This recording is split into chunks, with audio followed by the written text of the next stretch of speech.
tū mana awiri, ka hura tū mana wapore, ka hura tū mana wauha. Te reo ana te ikai te mōna, te pipiha, whakaea, whakaotu nuku, whakaotu rangi, he paupau, he takotake uru manu, he o ki au. Ko tō mana waka tōku, mana waka te manu anu, nō rangi puta ki te whai au, ki te o marama he ora. Whanno, whanno, tau manu ngā toki, haumi e, hui e. Tāki e. E noa, iwi kua whakaeke nei ki runga i te kauni hera. Hara mai, hara mai. Nau mai hoki mai ki Wanganui. A ia tātou, nau mai hoki mai ki roto i tō koutou nei whare. Tēnei kāmihi, ki ngā iwi, kia Ngāti Tōrangatira. Kia te atiawa ki Whakarongotai, ki Ngāti Raukawa ki te tonga. Nō mātou te whiwhi, nō mātou te maringa nui, ko hoki ora mai koutou ki Wanganui a tātou. Nō reira, tēnei te oha o te ngākau ki a koutou. Me mihi ka tika, ki o tātou rangatira huri rauna, i tō tātou nei whare, ki tō tātou kui matua, tēnei te oha o te ngākau ki a koe, ki tō tātou tumi whakarai, tēnei te oha o te ngākau ki a koe. Ka tika ke rā me tangihi o tātou mate huhua o te wā, mate o te wiki o te marama o te tau, rātou ki a rātou, tātou ki a tātou. Hoki mai anō ki a tātou, e takahi tonu nei te mata o te whenua, tēnei kāmihi ake rā ki a koutou katoa. Nō reira, huri mai tō tātou nei whare, tēnā koutou, kia koe te rākau e. Kia ora Rawiri. Rawiri is one of our new iwi partnerships team members. We had a lovely pōwhiri yesterday to welcome the new members of the team and welcome to those who are in the chambers today. So I'm just holding the chair very briefly because we are appointing a new chair today and I think we've got some idea who that might be. So to pass over to as quickly as possible, I'll just be moving for Kim Tahiwi to be appointed chair of this committee. Could I have a seconder? Frank, if I like. Actually, we'll have Frank moving that and I'll second it. All in favour? Aye. That's carried. I will pass the chair over to Kim. Congratulations, and we look forward to working with you. And I will take my seat at the table. Kia ora for that. I te tuatahi mihi kawana ki te ronga rawa nāna i ngā me katoa i ngā.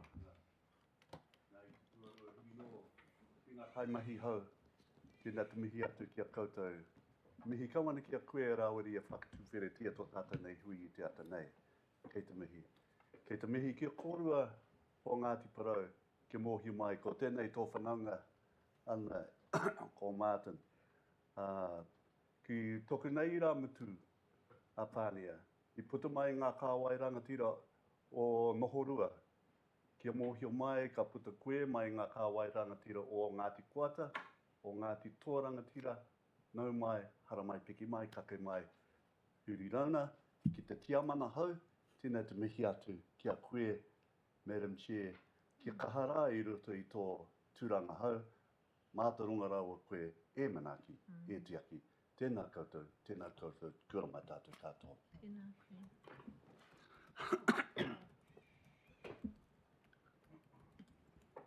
Kia ora tātou. Thank you very much for that, Mayor and Frank. And okay.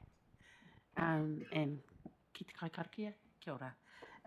So yes, this is, I've been asked to chair Te Whakaminenga, and I'm very conscious of the fact that actually I am the tainer in the room when it comes to our iwi sitting around the table. So I'm very humbled by that, and I will be seeking your manaakitanga and your guidance as we travel through this new era that we have. So I imagine that we can now just kick off from the agenda. So the first we have is apologies. Apologies, so we've got apologies from Kirsten. Do we have any others? Apologies, Hara Adams. Is that all? Oh, if we're noting staff who are absent, Darren Edwards is in Christchurch today, so Sean Mallon, the Deputy Chief Executive, is here in his place. Right. Do we have to move this? Can I have a mover for the apologies? Second? Yeah. So that is moved Councillor Halliday, seconder the Mayor, Madam Mayor, and all in favour? Next on the agenda, we have public speaking, but I noticed that we have no public speaking, but do we have any that have turned up in the gallery? No, so there's no public speaking. Next, we have confirmation of the chair, which we have already done. Thank you very much. And just for today's hui, we're going to have confirmation of membership in lieu of formal notification from our iwi members. So currently, at the moment, we have Frank from Te Atiawa, and we have from Ngāti Toa, I believe we have Whiriwai online, and myself from Ngā Hapa Ōtaki, and I believe Denise Harpiter will be joining us shortly. I haven't had apologies from her this morning. Do we have anyone else? Do we have anyone else coming? Not that I'm aware of. Okay. Unless Huriwai lets you know. Yeah. Otherwise. Huriwai, do we have anyone else joining us from Ngāti Toa?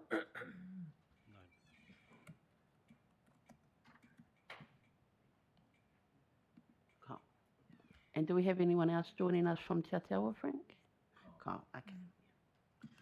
So I'll just move that the confirmation of the members for today's hui are Frank, Atiawa, Kim Tahiwi Ngā Hapa Ōtaki, and Huriwai from Ngāti Toa. Do I have to move that? No. Cool. Okay. So the next item on the agenda is confirmation of minutes. So we all received the confirmation of minutes. I just want to check that we've all had time to read those. They've all been Huriwai? Yeah. Okay. So I just ask that we, firstly, does anyone have any issues around the minutes? Cool. So can we move and confirm the minutes of the Whakaminenga or Kāpiti? Excuse me, Madam Chair. Oh, Martin. Martin. Just more of a query than anything else. I note that we had Chris Webber presenting during these minutes. Just wondering, how do we capture, when we have someone come into public speaking, how do we capture if there's a response to go back, or if do we follow through or follow up with regards to that as such? That might be a question for staff. How we're capturing that and how we're responding to those people coming in and presenting.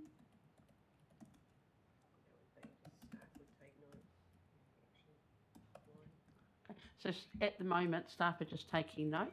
Yep. And offline, I don't know that there's any other follow-up that's happening. We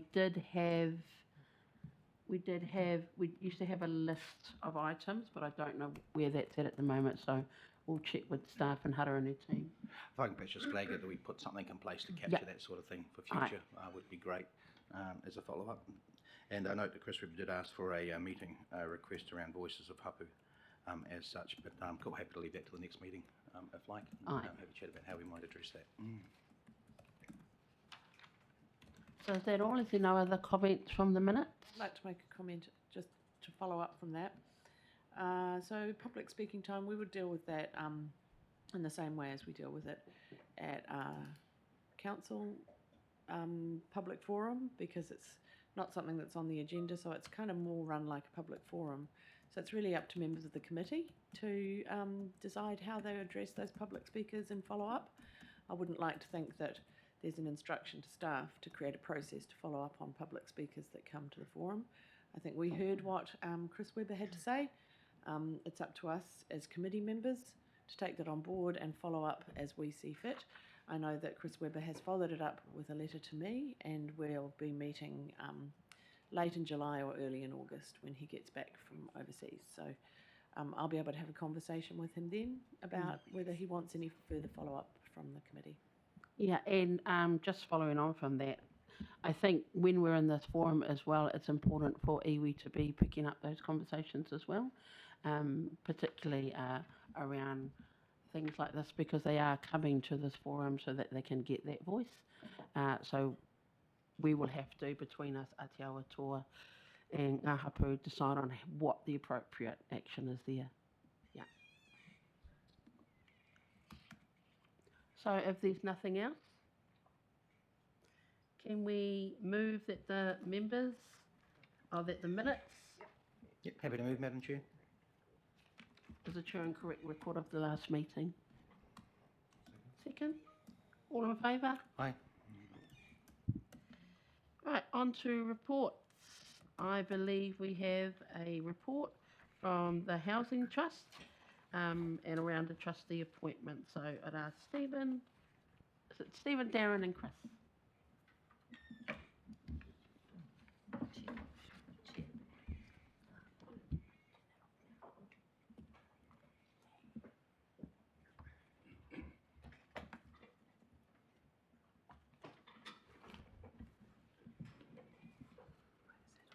Kia ora.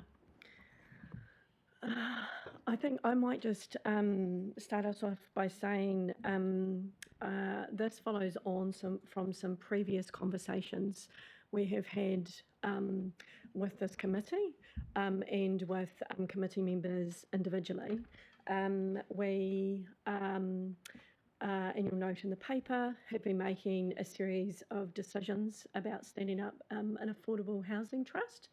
We're at the stage where we have been working with you to identify a representative trustee. And so today we're coming back to talk about just more formally positioning, I think, the decisions that we've landed and to update you just on the next steps. So more to come. We certainly haven't worked through all the details. So just to confirm, we're still to work through things like confirming the trust deed and the relationship framework. So a lot more things to happen. Further conversations about things like budget, but we're just at the beginning of the conversation of saying we need to get our trustees appointed so that we can at least have our initial panel to step into standing up the rest of the trustees or considering who they could be. So still in the early conversation. Today looking for one decision from you, which is around this committee's confirmation of appointment of someone to the appointment panel for the rest of the trustees for the Affordable Housing Trust. And there's also a confirmation of this committee's appointed trustee for when the panel as a whole is established. So I will pass over to Stephen to see if there's any other things he wanted to highlight, but we hope a simple conversation and report today. I thought we should present the paper as take it as read. So.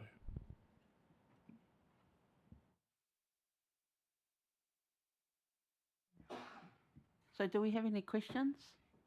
Is anyone, Huriwai or Frank, do you have any questions around the paper? No, have no questions around the paper. Huriwai? No questions, no. No questions. Is there any other questions from the room?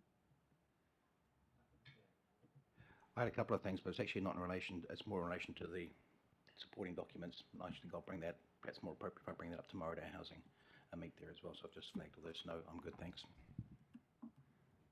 Oh. I don't want to be pedantic, but there is a spelling area on page 17 where it has should be council organisation. It's council organisation. So just add an L, I suggest. Apologies for that. It is too. Well spotted. So if there's no questions,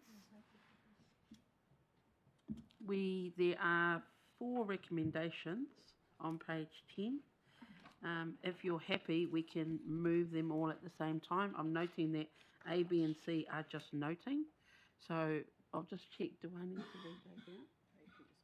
Okay. So I'll just check with Frank and Huriwai. Are you happy to move A through D, or would you prefer to go through them one at a time?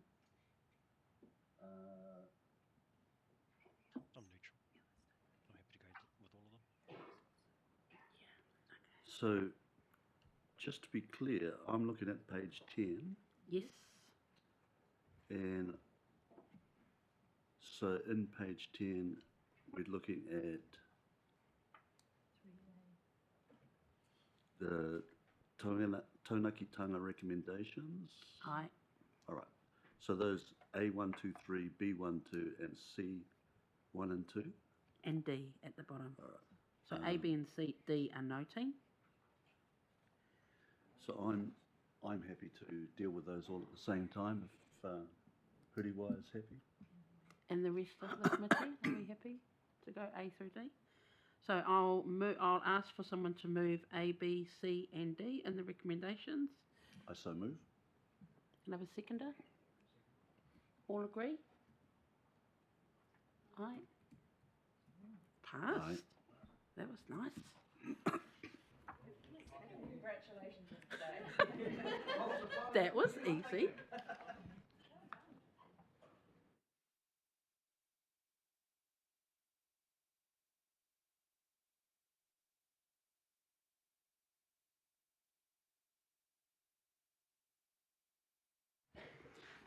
Sorry, just having a little side conversation. So moving on.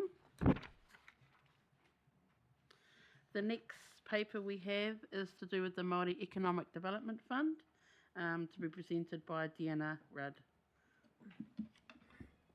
Tēnā tātou. Tuatahi, e tuku mihi atu kia tātou ko tai mai nei. Kore tuku kumere kōrero mō tōna reka, so te tae au te mihi ki taku karangatahi. Lea no, kei te te pū, no reira, if we could take the paper as read, please. And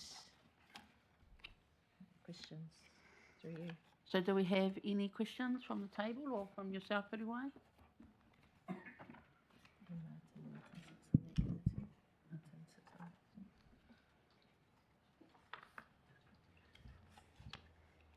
Martin. Yeah, through Madam Chair. A couple of questions. I guess first one for me is just checking the economic development team. I just wanted to ask, how is that supporting the growth of the Māori economy as such? Is there a direct link, or do we have it talks to the ED team, basically the growth of the Māori economy? I'm just wondering how that's happening at the moment. Is that through building relationships? Is it through, or is that more of a question for the ED team? We can go to Chris to answer that.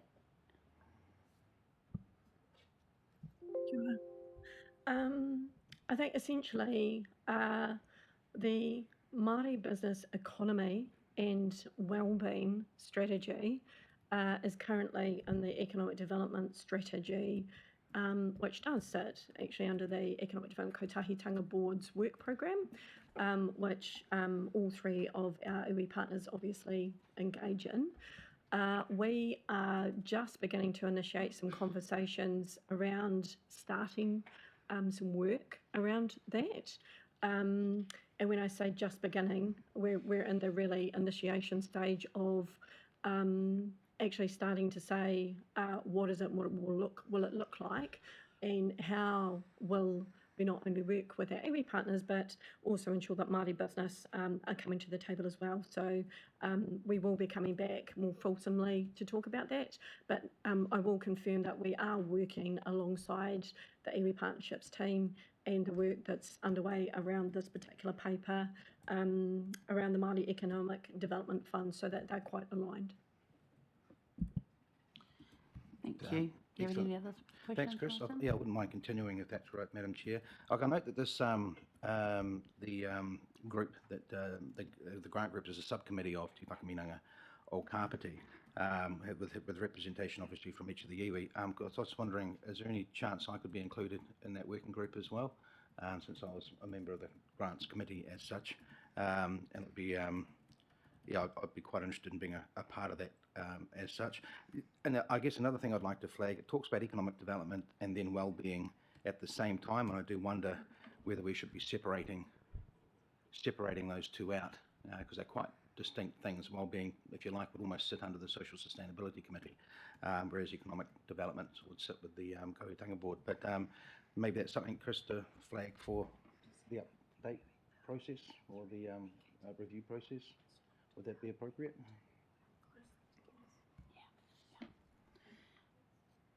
Do you have anything? Nothing? So just to follow on from that, I just might comment with my EDKB pōtai on. And so just to confirm what Chris has said, yes, the iwi partnership team, the EDKB, are working together because they have recognised quite a while ago that this work needs to happen and the strategy does need a refresh. And just to talk to your point about wellbeing and business, yes, they do sit in separate spaces. However, from a Te Ao Māori lens, it's all joined in. So whether that is, it depends on how we're going to frame that.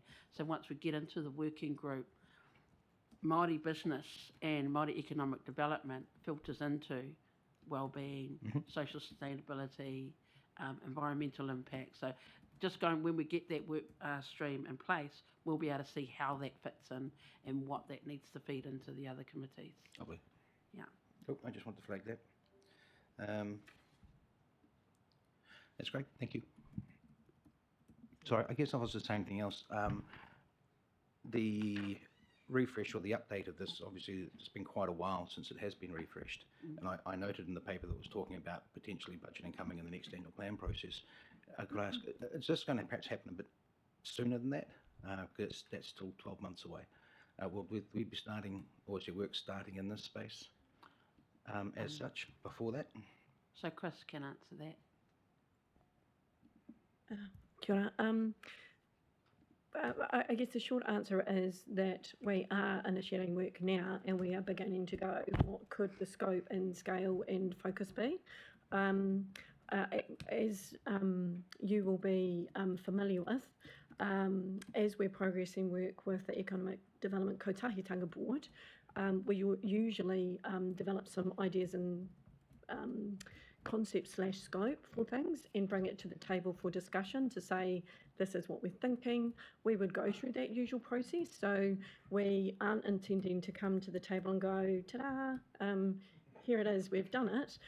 We'd be wanting to talk about the phases and stages of that work and what it looks like. So that will be the first thing that comes to the table. And maybe I can note that we will be looking to put some briefings in as we're getting sort of on our feet. We will start to talk to that or about that with everybody so that there's a clear pathway forward. But we want to make sure that in that sort of setup phase, we've got, just for the initial conversations, the right people around the table, including the Economic Development Kotahitanga Board, and just confirming with our iwi partners that they've got the people that they want working on that with us. So that's kind of when I talk about initiation, the space we're in at the moment, so that we can come back to you.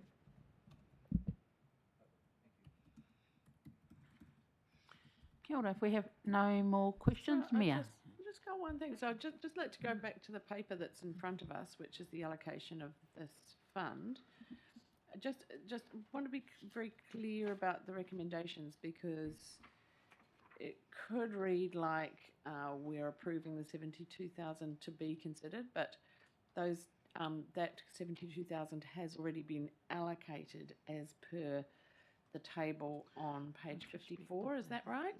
So we're basically just noting retrospectively, kind of approving that 72,000 and with the delegation to that committee to allocate it as set out in the table. Is that right? That's how I read it, yes. Yeah. I'm happy to move that if that's where we're up to. So that's where we're up to. So if there's no more questions, are we happy to move A, B, C, D and E, the recommendations on page 53? Can I have a mover? Yeah, I'm happy to move that. Madam Mayor, seconder? Yeah, and I'd just like to say, before we go to the vote, if that's all right, through you, Madam Chair, I just think that we've got 4 really strong applicants there with clear economic development benefit and employment benefit, and also just a good variety of kaupapa going on there. So I just wanted to mention that and how useful this fund is. You know, we've been talking about refreshing the Māori economic development kaupapa, but in the meantime, each year this fund has been allocated to extremely worthy organisations and individuals in this space. I go back to when I was sitting on the committee, and we gave Māori land their first funding, and where that's grown and come to, and the Rongoā Collective. That was the first time I heard of them, was through this grant process. So it's a real success story. I mean, we can kind of talk about how we can improve it and refresh it, but I don't think we can overstate the value of this scheme. And I would like to see even more resource put into it in future years. Great. On that note, can we take that to a vote? All in favour? Passed. Oh, we are humming. So I just want to pick up on what you said, Mia, because Martin and I are part of the panel, and I've been on that panel for a few years, and just the level of applications with the help of the iwi partnership team and the understanding of how to complete those applications, like the quality of them have actually gone up and up and up, and that's a trajectory hopefully we follow when we refresh the strategy. So the iwi partnership teams had a great hand in that, and actually talking to people on the ground and helping them get those applications. So just acknowledge the iwi partnership team for their mahi. Thank you. Right, it's going great guns. So we're on point 7, page 56, iwi updates. So just wondering, I might call on Huriwai first, since you're online. Do you have any iwi updates from Ngāti Toa for us, Huriwai? No, not at this stage. I haven't had a chance to have a good catch up with the team about where things are at lately. Okay, bye. Frank, do you have any updates from Aotearoa? So we have a new chair. I'm not sure if our elections had been carried out prior to the last one, but our new chair is David. Tāwhai Bodsworth? Yeah, Tāwhai Bodsworth. The deputy chair is Tracy Morgan. And we have the same CEO.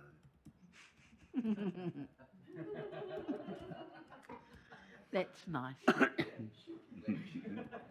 Good that he's still around, I think. Good that he's still around. Well, as Auntie Denise is not here, I suppose I could give a brief update from Ngāhapu perspective. So we have been quite busy establishing ourselves at the health camp, but we are just continuing to build our capacity and build our core structures at the moment. We're hoping to be able to confirm a new entity that we can carry on our business with very shortly, so that's very exciting. And yeah, there's a lot of treaty settlements that have been going on, but I see we've got a 0.8 for treaty update, so I might just leave that there. But yes, so very busy, financial year end, as you all know, so that takes up a lot of our time, and just developing our relationships with our iwi partnership team, giving them the time to get their awesome staff on board who I met today. Aroha mai for not being there yesterday. I had some sick tamariki. Madam Chair, can I just add something? Please. So just want to advise the council that the Art Confederation attended Parliament and protested the fast track legislation. Yes, we did. Also attended the select committee and provided our submissions to the select committee and opposed the fast track legislation. So just wanted to share that with you. Yeah. So we endorsed, we noted that when we submitted as well into that process, the concerns of our iwi partners. Nice. That's about all from me. So if there's no more updates, we'll move on to number 8, and that is about treaty settlements overview from each iwi. So I'm going to go first, since we've had quite a few treaty settlements in Otaki. Hearings. So the last one we had was at Raukua Marae and Ngāti Koriki, and before that was Ngāti Kapu, and before that was Ngāti Maiatiki, Ngāti Pare, and Ngāti Huia. So this was it 2 weeks ago? 2 weeks ago was the last hearing in Otaki that we will hold, and then the rest of the process will carry on. And as you can imagine, they are very draining. They are lovely, don't get me wrong, the stories and the manaakitanga and the kotahitanga that you see, but the hearings themselves are very emotionally and physically draining. So we are quite happy to have that behind us now, and then it's just the rest of the journey to come. Frank, do you have anything in way of treaty settlement updates? We finished. Shall I turn my mic on? Do I need to? You're on. All right. Yes, for Huriwai, so we can hear. So our submissions to the claims has been completed for a wee while now, but we're going into the Takataiwana hearings in the High Court, and that's underway right now. And something that we raised in the Select Committee was that the highest thing you can get from the Takataiwana coastal marine title is the ability to veto resource consents in the Taimwana. And the bizarre thing is that at the same time as we're in the High Court applying for a CMT, coastal marine title, the Crown is pushing through fast-track legislation which will ride over the top of any consents, nullifying the most important part of a coastal marine title, which we have been in the process of applying for and preparing for and spending much time and resources in attending the High Court, and that preparation has taken the last 3 years. And so it is a concern to us that the Crown's fast-track legislation may ride straight over the top of our CMT, which we're applying for now. So that's all I can say on updates on the claims. Yeah, and just to add to that, so we've had hearings as well as MACA claims, as well as mahi that we're doing as iwi all at the same time. So we've been really stretched. You might have found that we haven't responded to councils and Greater Wellington correspondence because we just have been pushed to the limit. And now we're rolling into financial year ends, and so we're kind of just taking that all in, taking a break, and obviously the settlement process is still to play out. But yeah. And it's important to note that the whole process is emotionally draining because essentially we are establishing our rights and we are challenging our own whānau to prove their rights because most of us are interrelated. So that's emotionally challenging and draining. And that's something that the Crown has forced on us, not something we choose to do. So I went to a hui yesterday where all the iwi except for Raukawa were represented to talk about something near and dear to us, and that's water. Yeah. And included in that discussion was muaupoko. And it was a beautiful occasion because we were all there and we were totally united, and it's something that we created rather than the Crown created. So the Crown has been naughty and forcing us to divide against ourselves, but we have come together on the water, and I think some of that will flow out into what some of you have already signed up to in regards to water. So, yeah, kia ora. Kia ora, Frank. Huriwai, just wonder if you have anything to add in terms No, I mean, that was sort of the main stuff of what got going on in terms of fast track submissions, and probably I think this week and probably into early next week would be the Ngāti Toa hearings for or evidence briefs in the High Court. Yeah, so as you can see, we're otherwise engaged, so forgive us if we don't respond at times to correspondence. So moving on, if there's no more iwi updates, we are moving on to point 9, in the agenda, and that is the representation review, and Steffi and Mark to present.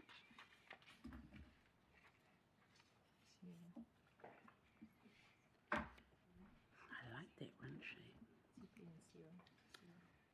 Sorry, it's Sarah. I've got Mark on my little form. Kia ora koutou, ko Steffi Haveli tōku ingoa, ko kai whakahaere rātanga kawanatanga aho. And I'll let Sarah introduce herself.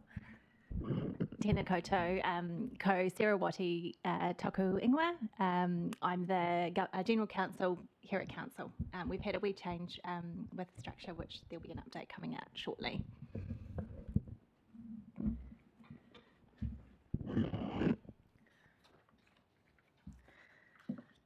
So we wanted to provide an update to Te Whakaminenga o Kāpiti on the representation review process that's currently being undertaken by Council. Wait. There we go, just need to turn it on. So currently there is a representation review that Council's undertaking, and a representation review basically in a nutshell looks at the structure of how people are being elected to the council table and its community boards. And in November 2023, Council resolved to establish a Māori ward, which triggered one of these representation reviews. Council did undertake one in 2021, so under the regular cycle prescribed under the Act, the Local Electoral Act, we would not be required to do one this triennium. However, due to the decision that Council has made, another one was triggered. In December then, Council resolved that staff should lead a preliminary engagement process for the representation review. And so now I want to talk to you a little bit about what we have done and what the outcome of the engagement was. So, purpose of the session as well, because some of you may be aware that there has been a government announcement. I put in there recent, I apologise, it's not that recent anymore, it's April.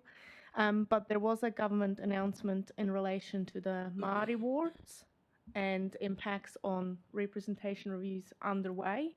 So we'll discuss that quickly a little bit. And then I wanted to provide members of our mana whenua with a summary of the preliminary community engagement that we have undertaken and how we went about that, and also the initial representation arrangement options that we've discussed with councillors so far. So first off, what do we know about the bill, the amendment bill? It's called the Local Government Electoral Legislation and Māori Wards and Constituencies Amendment Bill, which is a mouthful, so we call it the bill. Just freeze, thanks. In April, government announced the introduction of a bill, and what they wanted to achieve is to amend the Act so it would reintroduce the requirement for polls for councils that wanted to establish Māori wards. In 2021, for those of you that may not be aware, there was an amendment to the previous Act that removed that requirement, so they wanted to reinstate that.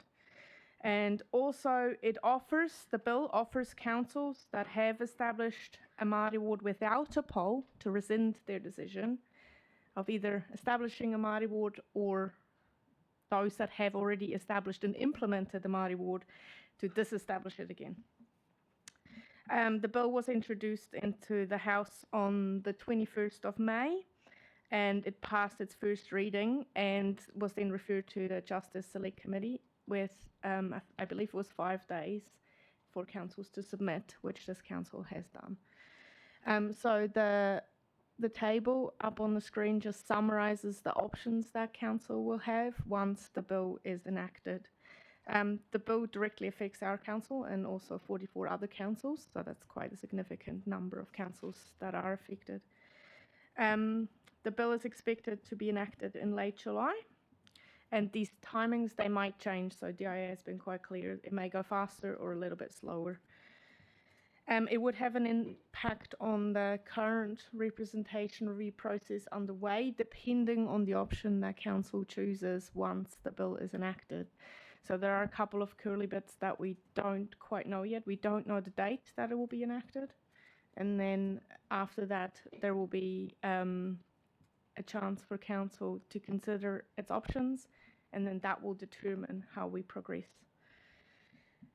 So what we do know from the bill is that there will be what they call a transition period. So once the bill's enacted, up until the 6th of September, council can then decide to continue and establish a Māori ward or rescind its decision to establish a Māori ward. And then it will have, if council were to choose option 2, it has option 1 and B underneath, either cease the current representation review process altogether and conduct a representation review next triennium, or B, conduct a shortened representation review and then not conduct one in 2027.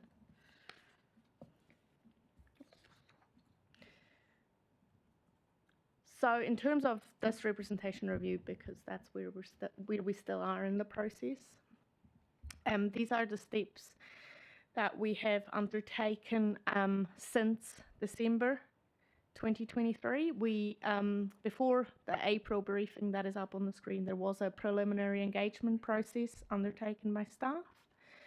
And then we briefed council on the survey results, and then had a briefing again in May presenting some options to council. You will see that the enactment of the bill, it does coincide with, it actually roughly, we don't know for sure what date it will come through, but it roughly coincides with council needing to make a decision on its initial proposal under current legislation. So in terms of timing, it's a bit tricky because it will impact on how we continue depending on what date it is actually enacted. So what have council officers done since then? In terms of the preliminary community engagement approach, councillors in December told us that they would like to undertake that because it is good practice to ask the community ahead of time what they think, but that it should be done in a process that is as simple as possible, but still in line with legislation. So the word that was constantly used was streamlined as possible. As part of the preliminary community engagement, staff therefore engaged with mana whenua partners. There was a hui in late January to discuss the process and what the representation review is all about. We created infographics and FAQ documents, and we created a survey that was available in te reo in English and was available online and at our service centres. We also held some drop-in sessions at each of the community boards where people could ask questions. And as part of the survey, we asked these 4 questions. And what we wanted to understand in the preliminary engagement survey was what was the community's view around our current arrangements, obviously considering that the Māori ward establishment decision had been made. So that was a decision that was made, that was going to go ahead. But in terms of all the other arrangements, what did the community think? Did they think they were fair and effective, or would they want to change something? And we did provide a couple of concepts for the community to consider in terms of how the Māori ward could fit into arrangements, just as a little bit of a starting point for the community, especially those members of the community that might look at this kaupapa and go, well, where do I start? How does this even work? So that's what we provided. And we also asked the question around how does that fit in with community boards. In terms of results, we got 285 submissions. The majority of the submitters think that there are no changes required and the status quo in terms of all the other arrangements, not including the Māori ward, that was separate, that was going to happen, but in terms of all the other things that we have, that works well and shouldn't be changed. So in summary, the majority support including the Māori ward with minimal changes to the rest, and they also supported retaining the current councillor to community board appointment structure that is in place. There was also a lot of feedback that wasn't relevant in relation to not being supportive of a Māori ward, but at that point that decision had been made by council, so that's not something that was taken into consideration when analysing the submissions.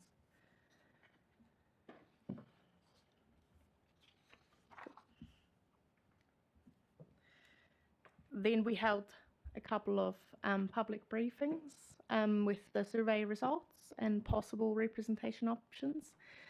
And as a result of those, councillors have indicated that retaining the current representation arrangements with the inclusion of the Māori ward should be explored, but also asked whether we could explore adjusting ward boundaries, specifically at Te Horo and Emerald Glen. So the Waikanai Ōtaki ward boundaries, that be looked at, and also the Paikakariki Raumati and Paraumu ward boundaries.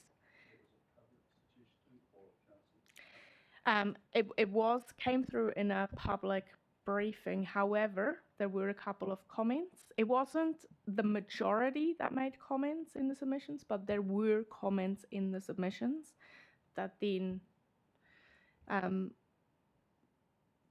that put that suggestion forward to councillors, I would say. Yep. And they also asked whether we could explore the appointment of the Māori ward councillors to community boards to ensure that the councillor appointments are fair and equitable.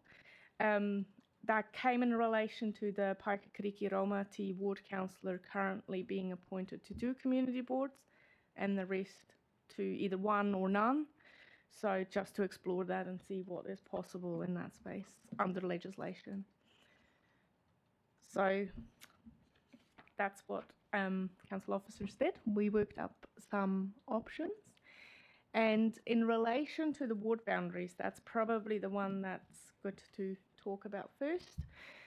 We looked at changes to those ward boundaries at Te Horo and Paikakariki Emerald Glen, so the Paikakariki Raumati ward boundaries. In terms of Paikakariki Raumati, the proposed changes by staff were that it's moved back to the pre-2021 representation review arrangements, so that Emerald Glen and Valley Road and those residents that used to belong to the Paikakariki Raumati ward and vote in that ward be moved back into that ward, rather than being aligned with the Paraumu ward the way it currently is. So that they would be moved back. That's the bottom circle on the screen. And then in relation to Te Horo, that one is probably a little bit more detailed. We provided more detailed slides because it's quite hard to follow without the detailed slides.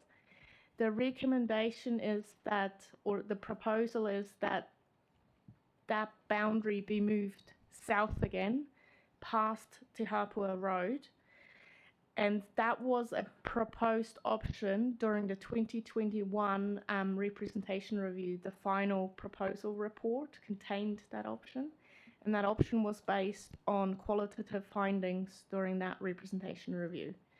So that representation review was quite comprehensive. There was a lot of engagement with the community, and the community felt that they were identifying more with Te Horo, and that would be a good option to draw those boundaries. So if I go to the next slide, you can see a little bit better what we're referring to. Currently, the current ward boundary goes along Te Horo Beach Road, and the proposal is that that be moved south, so it's past Te Hapua Road. If You can see that on the screen there. In relation to the Paikakiriki Raumati changes, that would still align with legislation. Under legislation, each ward councillor needs to represent roughly 10 plus minus 10%. That's the fair representation ratio. So they need to roughly represent the same amount of people, plus minus 10%. For Paikakiriki Raumati, that would still be the case if council, moved this ward boundary at Te Horo South, it would no longer align with that ratio. So we have provided a slide with some data. The data is quite technical, but what you can see here is that the changes to the ward boundary between Otaki and Waikanai would mean that the quota is slightly outside of those plus minus 10%. Council can make that decision under the Act. There is provision for that, but it would mean, and that's just important for councillors to understand, it would mean that the decision is referred to the Local Government Commission by default, but they can make that decision. For the Paikakiriki Raumati ward boundary, it wouldn't have that effect because it's still within the threshold. If I could just maybe add a bit of clarity to that, Frank. What happened at the last representational review is that we had the boundaries where we thought they would be best to be, which included Te Horo into Otaki, but the Electoral Commission changed the boundaries to meet the plus or minus rule. So what we're doing, pretty much we're saying we would like to go back to what we originally proposed, thank you, with regards to that representation, because those areas are feeling a bit disenfranchised. They want to be Te Horo wants to be a part of the Otaki rather than Waikanai, and Emerald Glen wants to be a part of Parapaumu rather than Paikakiriki. They want to be part of Paikakiriki. Oh, sorry, other way around, as such.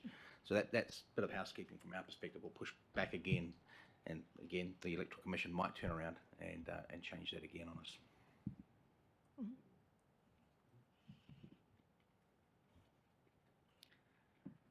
So if there are no more questions in relation to the boundaries, the next thing I wanted to raise is in terms of representation arrangement options around the council table.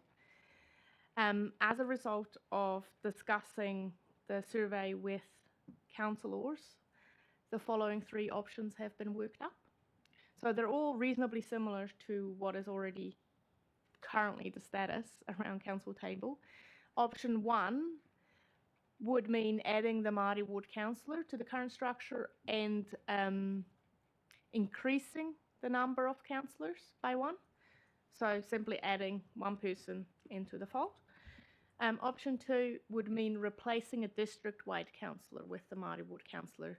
So that enables council to retain the current numbers around the council table and simply replace one councillor with the Māori ward councillor. Option 3 needs a little bit more context. During the engagement, there was one specific submission that wasn't submitted through the survey. It was separate, and it was also presented to councillors in a public forum. The option is not something that has come through as a majority view on how council should structure their arrangement, but the person has quite a bit of understanding of how the legislation works, and so councillors felt that they should have the opportunity to further consider this when they consider all the options. So it has been worked out for councillors, and that option would remove all of the ward boundaries that we currently know and instead replace it with one general ward, and then 9 councillors would be elected from that general ward, and one Māori ward, and one councillor would be elected from the Māori ward. So in essence, all people on the general electoral roll would vote for the 9 general ward councillors, and all people on the Māori electoral roll would vote for the person standing for the vacant Māori ward seat. So that would change that. In terms of numbers, the council table would still be 10 councillors around the council table, just no district-wide councillors. It would all be ward-based councillors, although the ward boundaries would align with the district. That is how that would look. Steve, can I ask, is this what we're looking at putting out for consultation?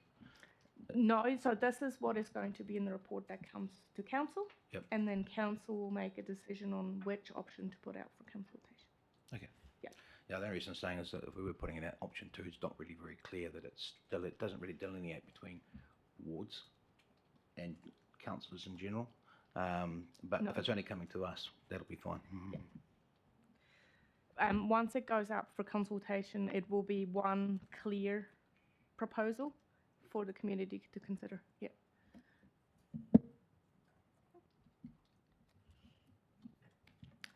In terms of the community board appointments, we also explored what councillors wanted us to look at. And as I mentioned before, elected members had an interest in making sure that the appointments were fair and equitable and not one councillor being on multiple boards and others on no boards. The preliminary community engagement is supportive of retaining the status quo, so we also considered that when coming up with a suggestion. And the suggestion would be for councillors to consider in their initial proposal that the appointment of ward councillors be an either or option. So what that means is that for each of the community boards, when council is newly elected and forms its governance structure and considers appointments, they can either appoint the relevant ward councillor, so in Otaki that would be the Otaki ward councillor, or the Māori ward councillor, or both. So the newly elected council can then make a decision based on the people around the council table, what they think is most appropriate. And the reason this works with legislation, this has been checked against that, and it leaves council's appointment structure flexible enough to then actually consider it based on people that have been elected and have the right capabilities and workload. Consider all of this in the new triennium without restricting it further at the moment. So that's why this has been proposed.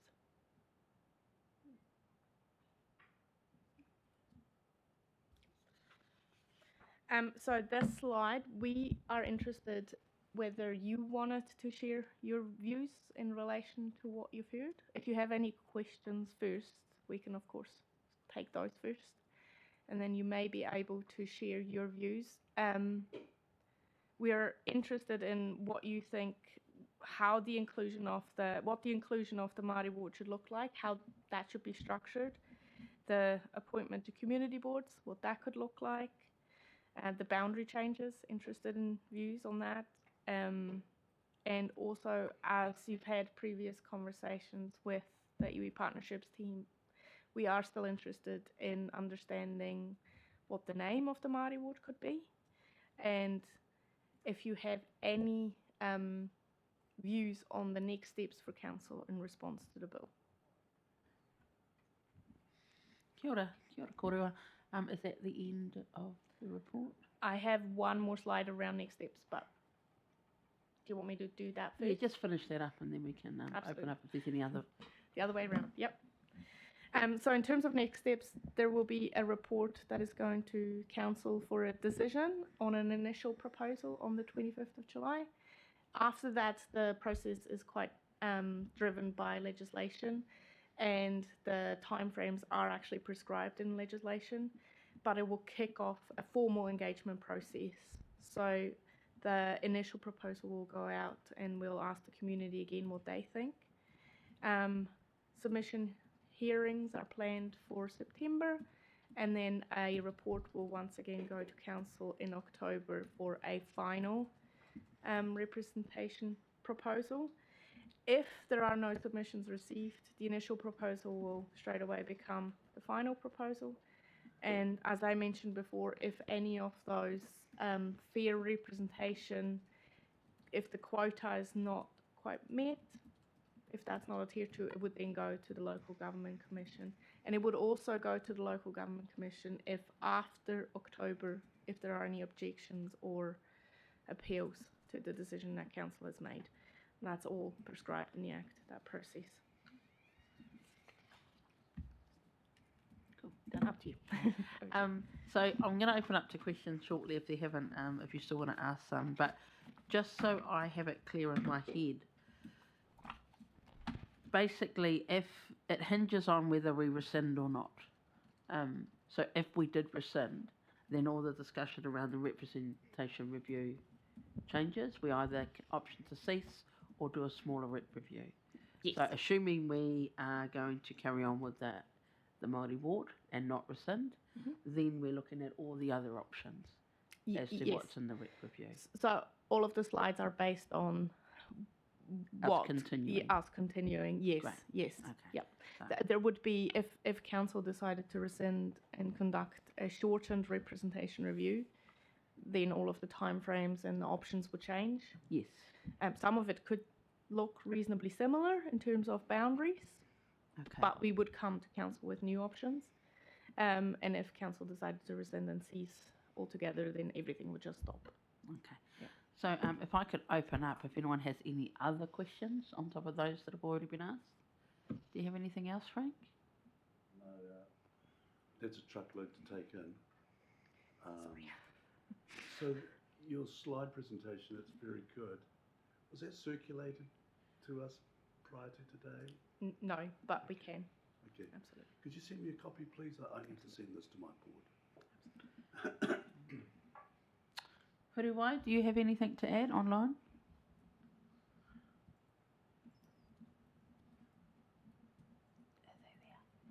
Oh, God. No, not really. Just I'm sort of keen to understand, depending on what the decision ends up going in, sort of keen to understand how that engagement process would work within the community. I think mostly sort of from a health and safety sort of well-being aspect for staff when they actually go out to consult on some of these options.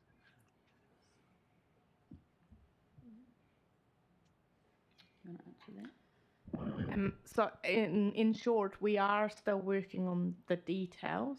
We know the timeframes for the engagement. So once council has passed the initial or resolved the initial proposal, it would have to notify that decision and then the engagement would kick off.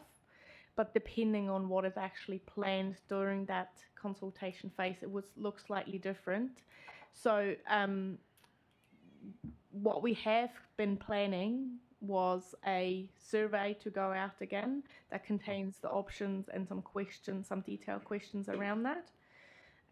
So like the preliminary engagement would then have, there would be a survey live online and available in service centres.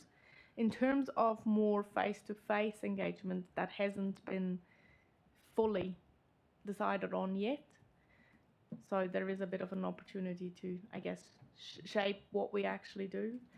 But there could be targeted engagement, especially those areas that would see us change the ward boundaries. So Emerald Glen, Happy Valley, sorry, that's Wellington, Valley Road. And then also Te Horo, where we would do more targeted engagement. We could do letter drops, or we could actually meet people in the halls. But that hasn't actually been decided yet. And sorry, and one more question, if I can, through Madam Chair. When you said before, Steph, that there are 45, well, KZDC and 44 others who would be directly impacted by these, by the proposed bill. Do you know, if any, what the sort of wanting to understand what the other 44 councils, what their sort of reaction or sentiments have been? Like, I'm just sort of keen to understand, like, is this something that they are sort of seeing as government overreach, or is this something that they're sort of just taking in as another step and just sort of working their way through? I'm just trying to understand, like, if we went a certain way, like if the council was to end up going towards like keeping it, would that sort of be based on conversations informally?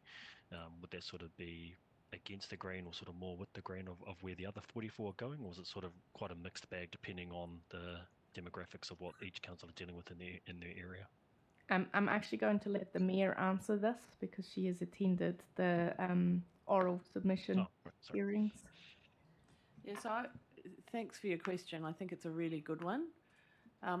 Definitely, local government sector is extremely unhappy with central government for putting us in this position. That came through very clearly with the joint submission that came from local government. I was one of the mayors who signed a letter from local government New Zealand outlining concerns around this. Moko Tapania has organised some T-shirts for Local Government New Zealand conference saying activist mayors because the feeling is so strong about this. And I sat in on maybe half a dozen of the select committee verbal submissions, oral submissions, and every mayor who spoke was, I would say, upset about this. You know, it's not just something that we think is inconvenient, it's something that we think is actually damaging in terms of having to go through polls, particularly for councils that already have Māori ward councillors, they'll have to have a poll to see whether they can keep their positions or not. It's completely unacceptable to us, but we're powerless to do anything about it. And rescinding the submission, the decision, is not a good thing to do. We've already decided that this is the right thing for our community, so rescinding is not a good option, and having a poll during the next election is not a good option either. So councils are between a rock and a hard place on this one, and it's an unnecessary distraction, and I think it's deeply unfortunate that it's come at the same time as the fast track legislation, because a lot of iwi are very focused on that, which has physical and significant impact, as Frank has alluded to earlier in this meeting. I think if that hadn't happened at the same time, you would have seen far more action from Māori across the country on this issue. But there's just been such a juggernaut coming down the track with the fast track legislation that this hasn't potentially had the attention that it should have had. But I hope that answers your question, Huriwai, in terms of how we're feeling about it.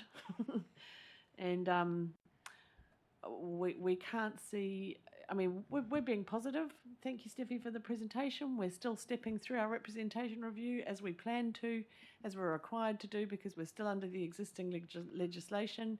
But then we've got this kind of unfortunate event that's going to occur just as we finalise our representation arrangements, which will straight away undermine them. But the good news is that if we keep going, we get a Māori ward councillor for those 3 years. And as we know, things can change in government policy, and they can change on a dime. So I think the comment that you made, Huriwai, around safety during this next phase also applies to the poll if that happens next year as well. We need to really seriously think about how to keep our community safe, how to keep our conversations respectful, and how we're going to progress as best we can through this next period, which is not going to be easy. So yeah, thanks for your question, Huriwai. Madam Chair, I'd just like to say something. I want to congratulate the council for the stand that you have taken. And I want to congratulate this council for the relationship strengthening that you have done with iwi. And I want to congratulate you for all that you've done to support iwi. This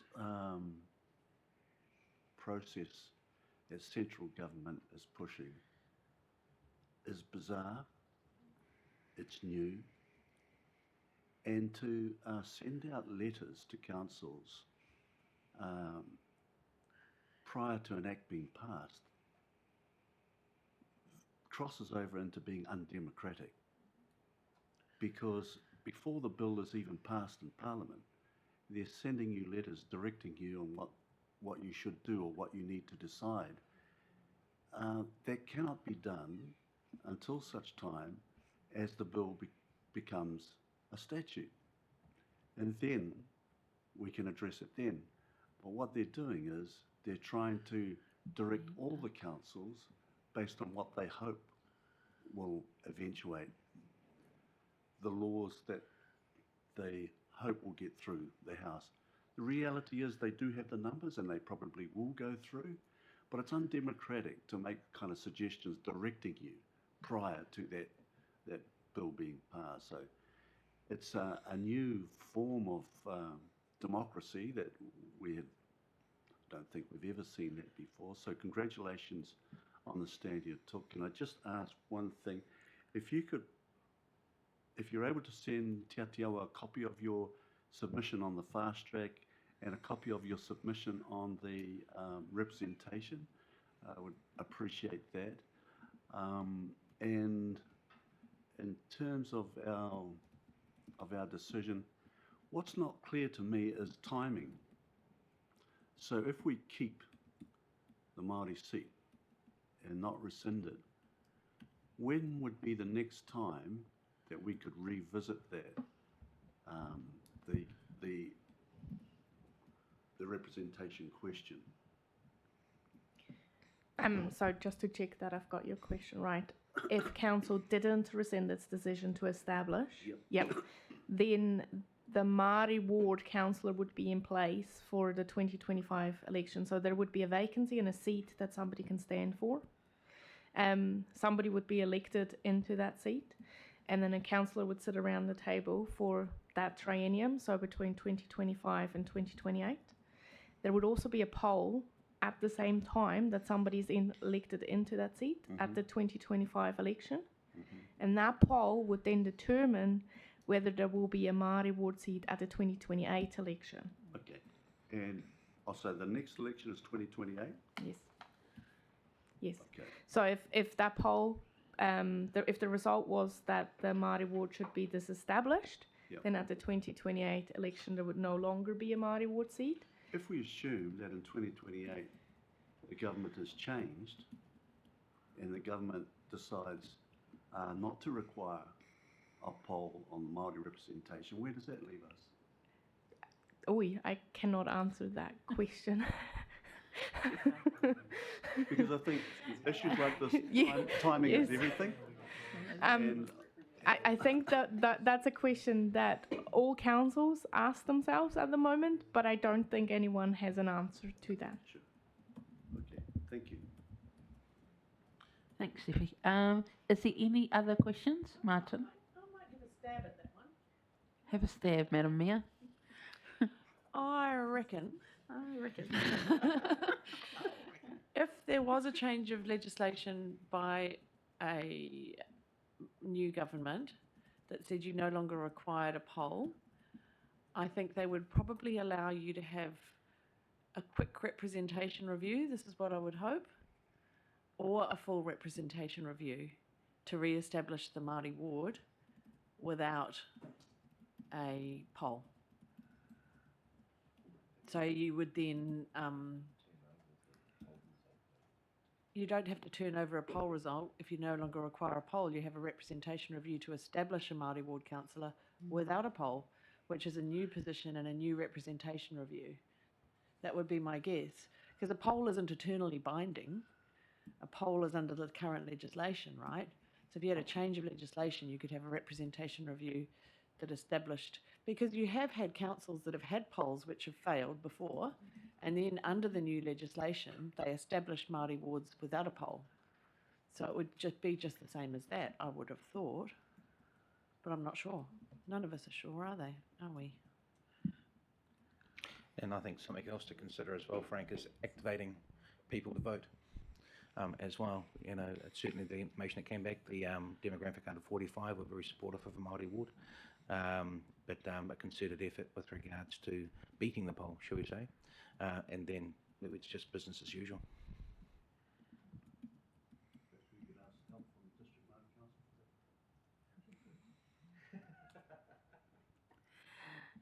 Do we have any other questions? Any more from you, Horiwai, online?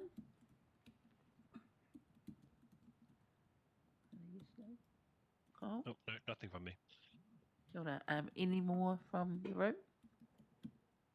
No, I've just got a couple of questions, comments to make. The first one is around, as I look at, was it page page 60 and next steps, and it talks about the council meeting asking to resolve the initial representation proposal. And listening to the comments in the room, it feels like that we're all on the same page, that we're not going to rescind. But do we need something from Te Whakaminenga? Do we actually need a statement to say that the iwi, what the iwi's stance on that is? Yeah, so that might be helpful at those council hui. So we will organise that between ourselves. I think we're pretty clear on what our stance is.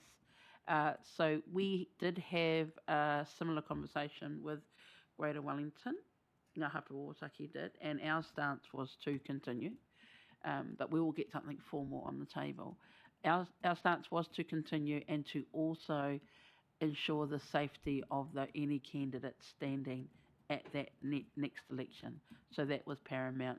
So the candidates, the staff, everyone involved in that, because that might be a time where we need to wrap around services around that section of it. So that was our stance then. I don't imagine it would have changed. So we'll get something formal for TWOC. And also in terms of the actual representation review, we also had discussions around when it was proposed to move the boundary to include Te Horo into the Ōtaki ward. We also talked about, I'm getting stares here, so I'll carry on, then I'll figure out what that's about. We also talked about how close that was to our iwi boundaries, and maybe looking at the iwi boundaries as a boundary as well, so then that they all line up. Now, we haven't had those discussions with our art whanaunga, and so that's a discussion we still need to have, but it was just about considering that, because some of those boundaries are very close to our boundaries, and it would just, for everyone's sake, make things a whole lot easier. So that was one suggestion we had around the boundaries, and then obviously we'd have to figure out what that actually means in terms of representation, in terms of the numbers, agree where those boundaries are. So there's a bit that would go behind that. But I wonder if, Steffi, did you have a question or a comment? Deanna just asked when this report is going to council, and it's the 25th of July. So I can't remember off the top of my head if there is another Te Whakaminenga hui before then. So in terms of providing that statement from iwi, whether that can either be done outside of a hui or so we'll kind of talk about that, because we hold other art forums that we can discuss that in, and if that has to be a written, and then we can table that at the next Te Whakaminenga hui, that should be fine. In time for the council hui. A letter to the chair's office, that's the mayor. Yeah. And that's just as a backup to back up the conversation that we've been having today. So if there is nothing else, I believe there are some recommendations in this big paper of mine. What page would they be on? And they're just for noting, I think, aren't they?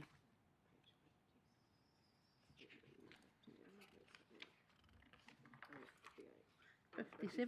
Yeah. 57. So there's just a recommendation that Te Whakaminenga note the update on the representation review process underway, in particular A.1 and A.2. So if we have all finished our kōrero on this kaupapa, I suggest we move those. Can I have a mover for those recommendations? Happy to move, Madam Chair. Martin. And second. Kia ora, Frank. All agreed? Kia ora. So the next on our list, 9.2, is review of older persons' housing.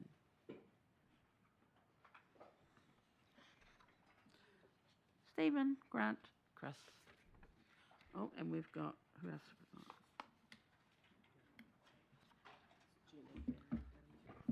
Oh yeah. So I've got Stephen presenting with Chris and Darren and Jen down the back.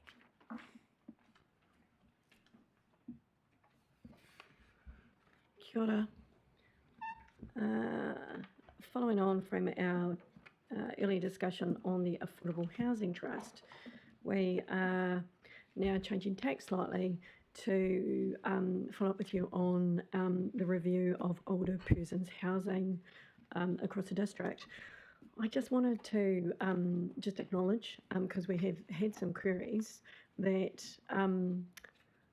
these are very separate discussions. So we have, through the long-term plan, consulted on older persons housing and have genuinely been looking for feedback from the community on our next steps.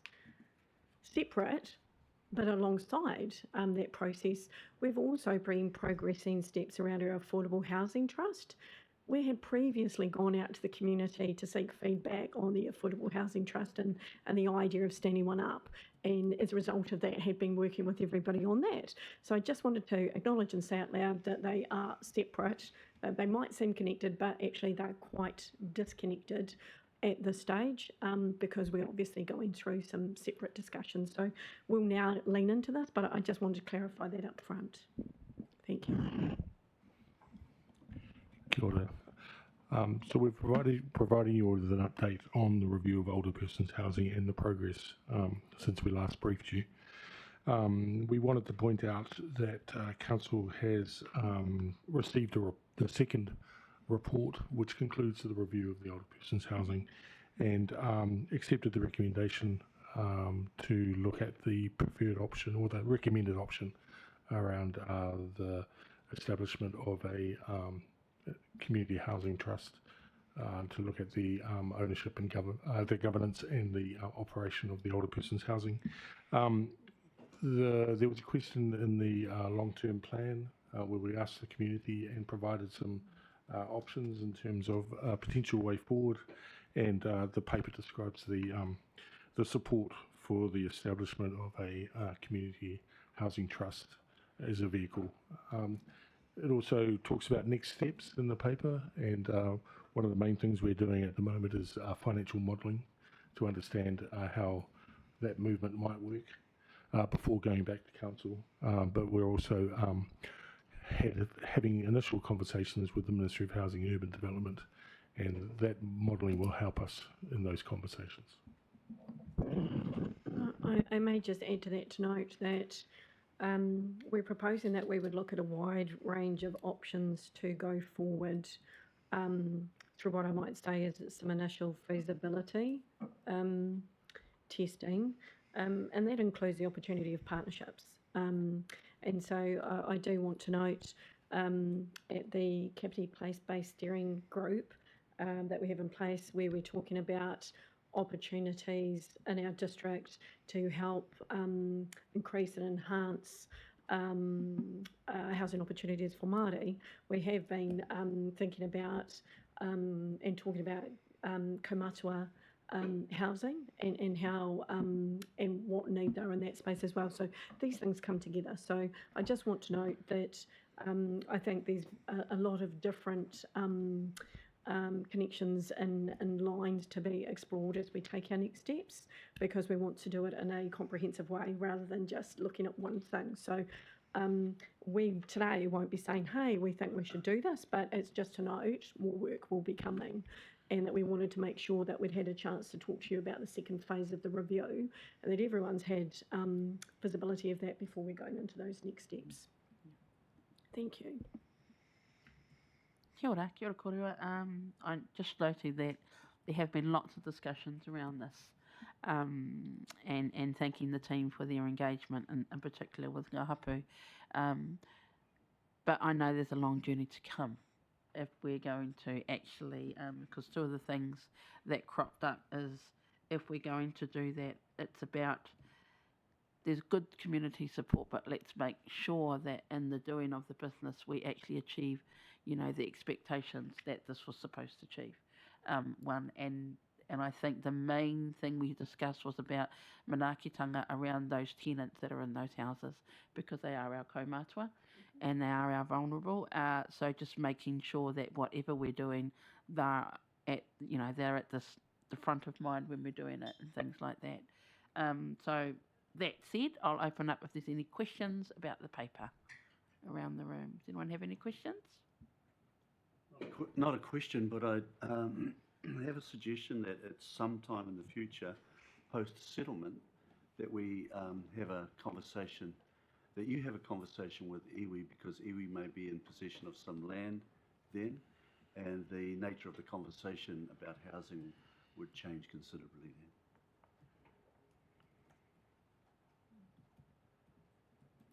then. Martin, do you have a question? It's more of a flagging, to be honest.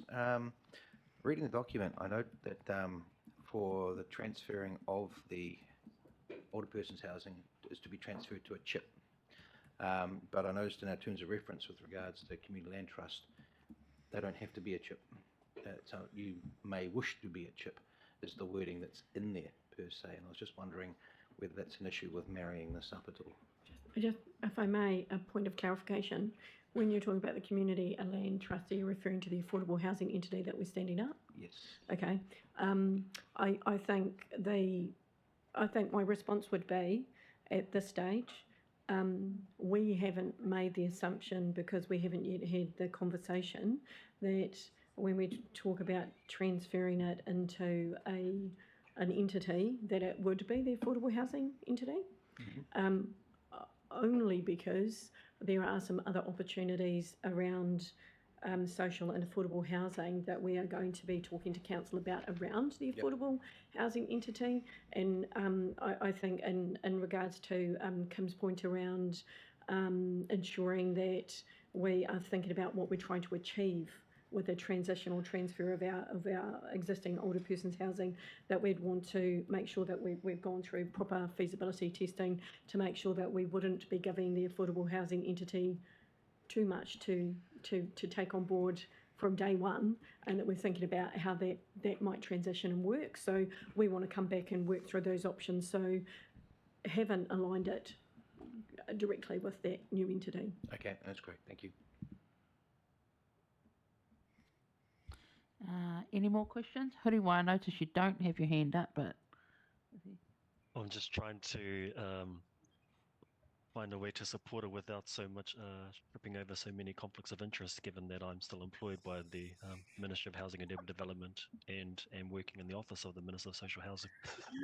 But with all those disclaimers in place, no, I think it broadly makes a lot of sense, especially if the objective for council is to still maintain some influence and control over the chip, to establish a new chip rather than the other options of, existing or leasing to an existing chip.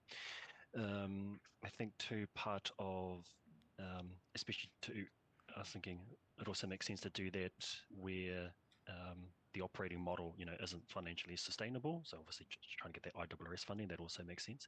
I think maybe one of the things that, not sure if the staff or if we're at that stage yet to look at, is what other type of financial models. I mean, I know there's the financial modeling that you'll sort of undergo with HUD. I'm assuming that's looking at particular what the operating supplement and all that would be, but whether there would be other type of financial modeling across the housing continuum based on that, was it 2022, 2023 housing needs assessment?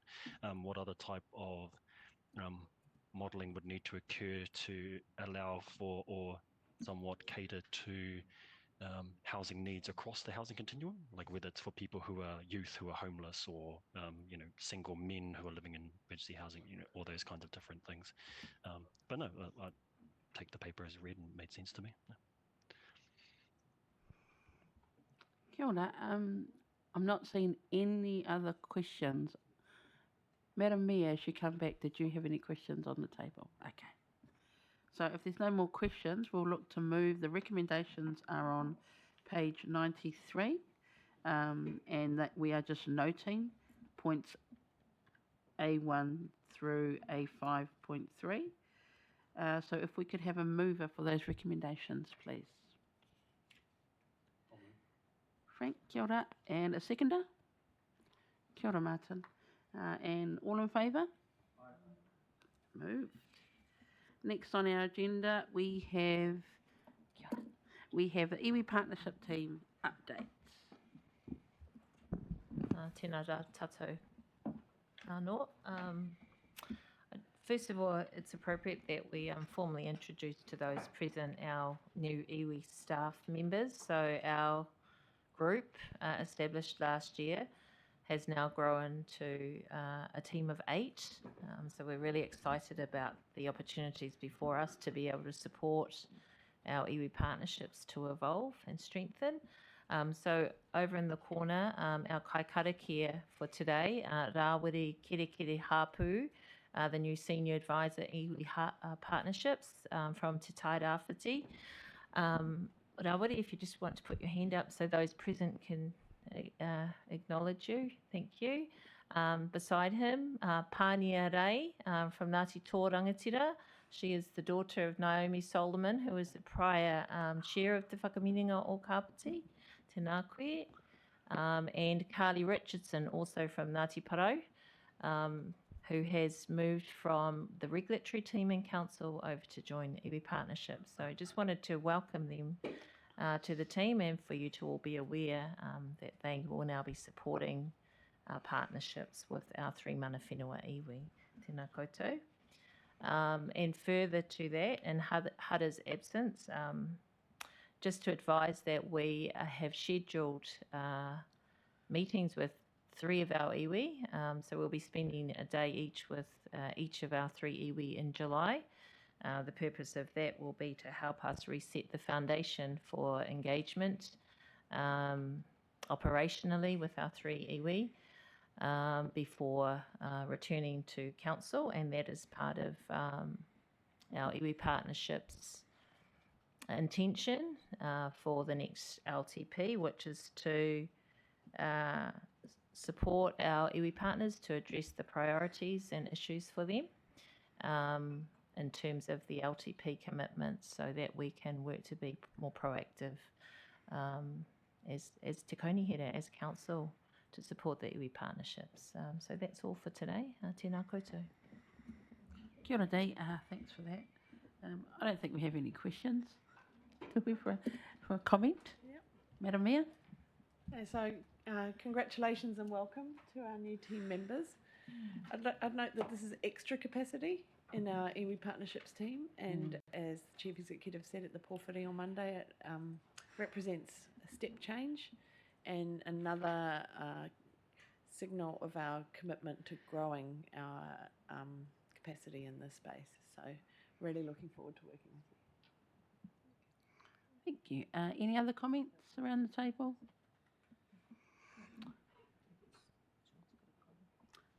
Sean? Thank you. I just wanted to, and if Hara was here, she may have been able to give an update. I'm just conscious that next Tuesday I will be giving evidence at the High Court on behalf of council as part of the maka hearing process. And that is solely, I guess, from the perspective of setting out the infrastructure that we have within that space and the importance of that infrastructure to the community. So it's really solely for that purpose, and I'm aware that there is some cross-examination and some other aspects to that process that potentially will be happening next Tuesday. So I don't think there's been an opportunity to let Te Whakaminenga know what's been happening in that space. So yeah, it was just to inform you that that's happening. Happy to circulate the affidavit that's been provided, that I've provided to the hearing. Yeah, so just to let you know that that's certainly the case, and won't be expressing a view in terms of the, that overarching customary right issue. That, I mean, it's really solely on the infrastructure elements that sit within that coastal or discharge within that coastal marine area. Awesome. Kia ora, Sean. And yes, if we could have that along with the submissions that Frank asked for Atiawa to be circulated to all 3 iwi, that would be great. Thank you. And just ngā mihi ki o koutou. No mai haere mai, ke wanganui a tātou. Very happy to see you on board. I know the team has had a lot of work on its table, and so hopefully some of that will be alleviated with you guys coming on board. So yeah, very thankful that you've come into the team and look forward to what's to come, really. And I think we are at the end of our Can I hui. just make one more And Mia, little yes, point? you sure can. Apologies if it happened while I was out of the room, but I just thought I wanted to extend our thanks to the people who've been working on the Maramataka calendar. We're really looking forward to the launch. I'll be a bit late to the launch, but I'll get there when I can. But it's been a huge amount of work, as it always is, and it just gets better and better each year, so I can't wait to see it. And just a ngā mihi to those involved. Tēnā koe. And that is our Rongo Collective, I believe. Aye. Great. So with that, I think, do I have to do anything else? No. I might ask the Rawiri to close us off with a karakia.